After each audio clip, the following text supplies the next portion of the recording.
আসসালামু আলাইকুম সবাইকে। কেমন আছেন সবাই? আজকে আমি আপনাদের মাঝে শেয়ার করব আমার নিজের হাতে তৈরি নুডলস এবং রান্না করা শেয়ার করব।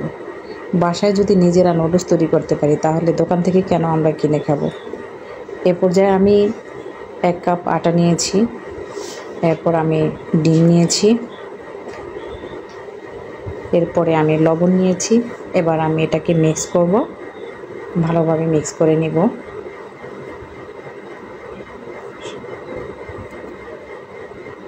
অনেকে আমাকে প্রশ্ন করে যে আমি এত কাজ কিভাবে করি। আসলে আমি অনেক সকালে ঘুম থেকে উঠি, ফজর পড়ি, কোরআন শরীফ পড়ি। এই পর্যায়ে আমি পানি অ্যাড করব। আমি আস্তে আস্তে পানি অ্যাড করব যাতে ডোটা নরম না হয় একদম। তারপরে আমি কোরআন শরীফ পড়ি, ফজর নামাজ পড়ি। আবার রাতে আসারের পরে তাড়াতাড়ি আমি ঘুমিয়ে পড়ি। এরপরে আমার আগে থেকে প্ল্যান করা থাকে যে আমি কী কাজ করব, এটা আমি করে তারপরে আমি ঘুমাই। সব কাজকর্ম ধোয়া সব কিছু কমপ্লিট করে তারপরে আমি ঘুমাসি। আমি কোনো কিছু কাজ রাখি না, ঠিক আছে। এই যে আমার ডোটা তৈরি হয়ে গেল। এটা আমি একটা মেশিন কিনেছিলাম। এটা 600 টাকা দাম নিয়েছিল, অনেক আগে কিনেছিলাম। এবার এটাকে আমি তেল মেখে নিয়েছি। এখানে 3টি ছাঁচ নিয়েছি আমি। এর মধ্যে থাকে 3টি ছাঁচ, 3 আইটেমের। তো এবার আমি তৈরি করব নুডলস। এর পাশে আমি ফুটন্ত গরম পানি দিয়েছি চুলায়।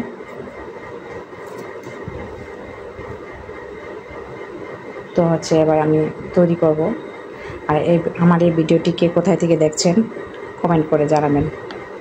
আর একবার হলেও এই নুডলসটি তৈরি করে দেখবেন, কত সহজ। ভিডিওটি শুরু থেকে শেষ পর্যন্ত দেখবেন, কতটা সহজ নুডলস তৈরি করা। বাসায় তৈরি করে খাবেন একবার হলেও। এটা স্বাস্থ্যকর, নিজের হাতে তৈরি করা স্বাস্থ্যকর এবং অপচয় হয় না, টাকা নষ্ট হয় না। এর ফুটন্ত বাটির মধ্যে আমি এবার ছাড়বো, সিদ্ধ করে নেব।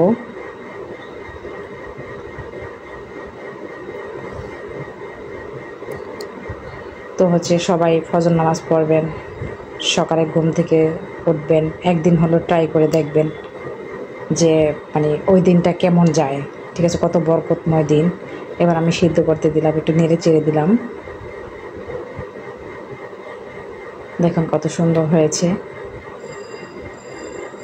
এবার আমি ছাঁকুনিতে ছেঁকে এবার আমি ধুয়ে নেব ঠান্ডা পানিতে। যতক্ষণ পর্যন্ত এটার তাপ না কমবে ততক্ষণ পর্যন্ত আমি ধুতে থাকবো। এবার আমি উঠালাম। এই যে এটা পাস্তার সিস্টেম। এটা মোটাটা তেল মেখে নিয়েছি আমি, যাতে লেগে না যায় একটার সাথে আরেকটা। এটা চিকন যেটা, এটা 3টা ছাঁচ যে নিয়েছিলাম, এই 3টা ছাঁচের 3 আইটেমের হয়েছে আর কি। এবার আমি তেল দেব ফ্রাই প্যানে। পেঁয়াজ কুচি নিয়েছি আমি এ পর্যায়ে, মরিচ কুচি নিয়েছি। এবার আমি হালকা করে আমি ভেজে নেব, বেশি ভেজে নেব না আমি, কারণ পেঁয়াজের উপকরণ, এটা যে উপকার, এটা নষ্ট হয়ে যায় উপকরণটা বেশি ভাজাভাজি করলে। আমি হালকাভাবে ভাজি, সেটাই আমি দেখালাম এখানে। এরপরে আমি নুডলস দিয়ে দেব। আমি হালকা নেড়ে চেড়ে নেব।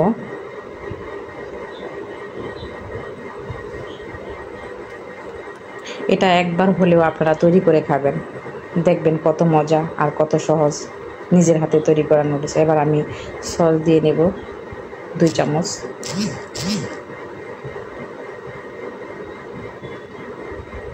আমার এই ভিডিওটি ফলো করবেন শুরু থেকে শেষ পর্যন্ত, কতটা সহজ। এবার আমি মশলা দিয়ে দিছি।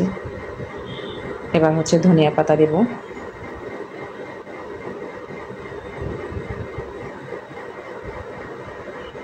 এ পর্যায়ে আমি ডিম সিদ্ধ করে রেখেছিলাম কেটে। এবার আমি দিয়ে দিব ডিমগুলো। দেখছেন কত সুন্দর হয়েছে।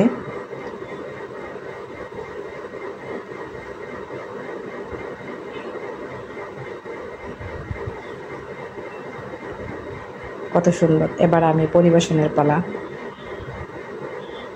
আমি একটু খাবো, ঠিক আছে। এটা আমার সকালের নাস্তা।